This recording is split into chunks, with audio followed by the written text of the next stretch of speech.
Okay, looking at this example, let's talk about creating choke points. Now, there are a couple of things that you want to consider. Now, when you look at this topology that we see here, there are a couple of things that you might look at this and go, okay, well, that makes sense, right? We have all these different departments down here, sales, engineering, logistics, and marketing.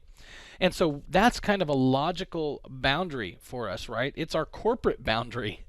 And so maybe that should be our choke point. But can you see a problem if we use these as our choke points? Well, if we have this boundary too low, we might not have a place to summarize. So let's talk about those choke point considerations. So the first consideration is that of moving the boundary between two pieces of the network might have a choke point that didn't exist before. So let's say that this is the choke point that didn't exist before, and we put that logical boundary there. So what's the problem? Well, we can't summarize. There's no place to summarize here. You'll notice that engineering, if we summarize that, it actually includes subnets from marketing. You see that? Engineering and marketing subnets are kind of overlapping here.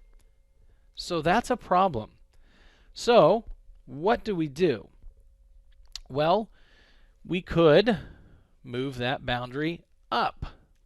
If we move that boundary up a layer, now with this new boundary here, we have a logical location where we can summarize. We've also now aggregated the topology information. So this might be a better place for us to define that logical boundary point. Move them up a little bit higher. Now our logical network structure is not following the corporate departments, right? So we're not building our boundary based on the fact that maybe we're in sales or logistics or so on. But by doing this, we do have a point where we can summarize these routes. In this direction, we've just taken 4 networks. We've summarized them into 2 summary address, 10.100 and 10.200. And now things are much, much better. So this is probably how we want to create choke points. Much better way to do it.